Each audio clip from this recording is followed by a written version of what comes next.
Hello everyone, welcome to this tutorial video. In this video we will find the answers from 11 to 13 and the answer should not be more than 2 words. Now let's get started.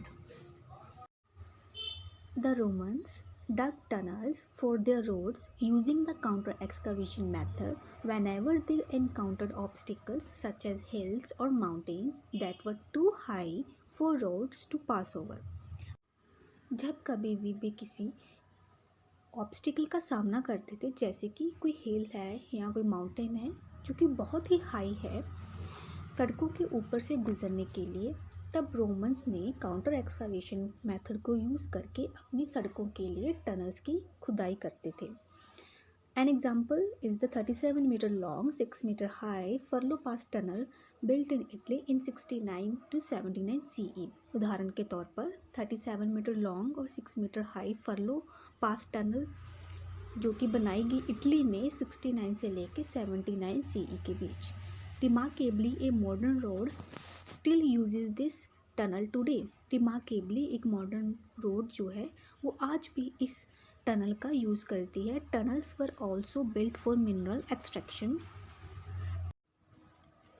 Mineral extraction के लिए भी सुरंगों का निर्माण किया गया था. Miners would locate a mineral vein and then pursue it with shafts and tunnels underground. जो माइनर्स होते थे वो मिनरल वेन को लोकेट करते थे और अंडरग्राउंड थ्रू शाफ्ट्स और टनल से उसको परस्यू करते थे.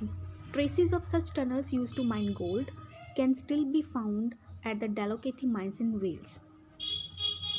सोने की खान के लिए इस्तेमाल की जाने वाली ऐसी सुरंगों के निशान अभी भी वेल्स के डेलोकेथी खानों में पाए जा सकते हैं. When the sole purpose of a tunnel was mineral extraction, construction required less planning as the tunnel route was determined by the mineral vein. जब सुरंग का एकमात्र उद्देश्य मिनरल एक्सट्रैक्शन था, निर्माण के लिए कम प्लानिंग की या योजना की आवश्यकता होती थी क्योंकि जो टनल का रूट होता था वो मिनरल वेन्स के द्वारा निर्धारित किया जाता था. Look at this line very carefully. Traces of such tunnels used to mine gold can still be found at the Dalhousie mines in Wales. Gold की माइनिंग के लिए इस्तेमाल की जाने वाली ऐसी टनल्स की जो ट्रेसेस हैं वो अभी भी वेल्स के डेलोकेथी खानों में पाए जा सकते हैं. ओके, तो हमारा 11th क्वेश्चन है, what type of mineral were the Dolaucothi mines in Wales built to extract. Wales में जो डॉलाकैथी माइंस हैं उनका निर्माण किस मिनरल टाइप को एक्सट्रैक्ट करने के लिए किया गया था. अभी हमने पैराग्राफ को रीड किया तो हमने क्या रीड आउट किया उसमें कि सोने की खान के लिए इस्तेमाल की जाने वाली ऐसी सुरंगों के जो ट्रेसेस हैं वो अभी भी डोलाकैथी खानों में पाए जाते हैं. तो इसका हमारा आंसर है gold. Roman tunnel projects were carefully planned and carried out. Roman tunnel projects को बहुत ही केयरफुली तरीके से प्लान किया गया और कंप्लीट किया गया. The length of time it took to construct a tunnel dependent on the method being used and the type of rock being excavated. जो एक टनल को बनाने के लिए कितना समय लगेगा वो डिपेंड करता है कि कौन सा मेथड यूज़ कर रहे हैं और किस टाइप की रॉक है जिसे एक्सकावेटेड किया जा रहा है या जिस पर खुदाई की जा रही है.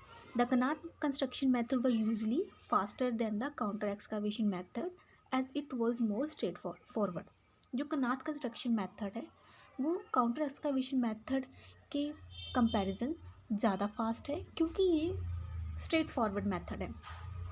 This was because the mountain could be एक्सकावेटेड not only from the tunnel mouth but also from shafts.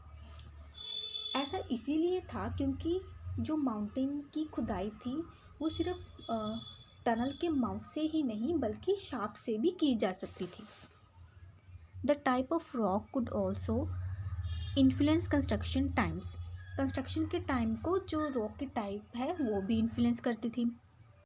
When the rock was hard, the Romans employed a technique called the fire quenching, which consisted of heating the rock with fire and then suddenly cooling it with cold water so that it would crack. अगर rock hard थी तब Romans ने एक technique को use किया जिसे fire quenching कहते हैं।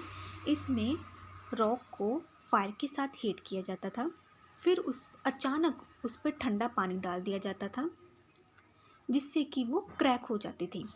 Progress through hard rock could be very slow. Hard rock के थ्रू जो प्रोग्रेस होती थी वो बहुत ही स्लो होती थी। And it was not uncommon for tunnels to take years if not decades to be build. तो यह एक आम सी बात थी टनल्स के लिए, डेकेड्स नहीं तो सालों तो लग ही जाते थे। Construction marks left on a Roman tunnel in Bologna showed that the rate of advance through solid rock was 30 centimeters per day. Roman tunnel है बोलोग्ना में, वहाँ पे कंस्ट्रक्शन के मार्क्स हैं जो ये शो करते हैं कि सॉलिड रॉक के थ्रू जो प्रोग्रेस होती थी वो पर डे के हिसाब से 30 सेंटीमीटर्स थी। In contrast the rate of advance of the Claudius tunnel can be calculated at 1.4 metres per day. इसके उलट जो क्लॉडियस टनल है उसको बनाने का जो प्रोग्रेस रेट है उसको कैलकुलेट किया जा सकता है पर डे के हिसाब से 1.4 meters. Most tunnels had inscriptions showing the name of patron who ordered construction and sometimes the name of the architect. बहुत सारी टनल्स हैं जिस पर इंस्क्रिप्शन लिखा होता है जो शो करता है कि उसके पैटर्न का नेम, किसने आदेश दिया था उस टनल को बनाने के लिए, और कभी कभार उसको बनाने वाले का भी नाम लिखा होता है।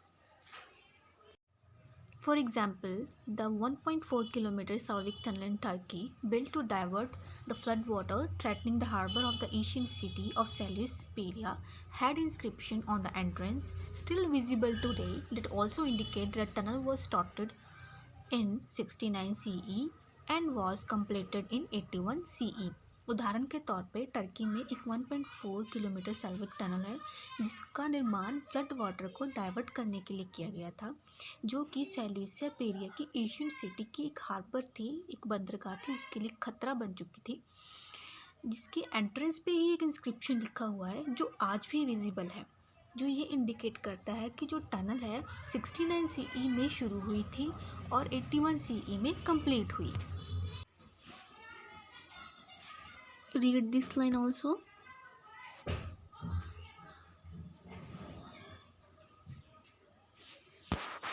उदाहरण के तौर पे 1.4 किलोमीटर सेल्विक टनल है जो टर्की में है, जिसको कि बनाया गया फ्लड वाटर को डाइवर्ट करने के लिए, जो कि सेल्यूसिया पेरिया की एक एशियन सिटी में बंदरगाह के लिए खतरा बन चुकी थी। ओके, 12th क्वेश्चन है, in addition to the pattern whose name might be carved onto a tunnel. Pattern के साथ साथ और किसका नाम था जो कि टनल के ऊपर कार्व किया जा सकता था? तो इसका हमारा आंसर है द आर्किटेक्ट्स नेम। द नहीं आएगा, आर्किटेक्ट्स नेम लिख लेना, क्योंकि आंसर हमें सिर्फ 2 वर्ड्स में लिखना है, उससे ज़्यादा नहीं होना चाहिए। नेक्स्ट क्वेश्चन है, what part of Seleucia Pieria was the Selvik tunnel built to protect. Seleucia Pieria की कौन से पार्ट को प्रोटेक्ट करने के लिए सेल्विक टनल का निर्माण किया गया था? तो इसका आंसर है हमारा हार्बर या the harbour. So that's all. It's our today's tutorial video. Don't forget to share, like and subscribe my channel. Thanks for watching.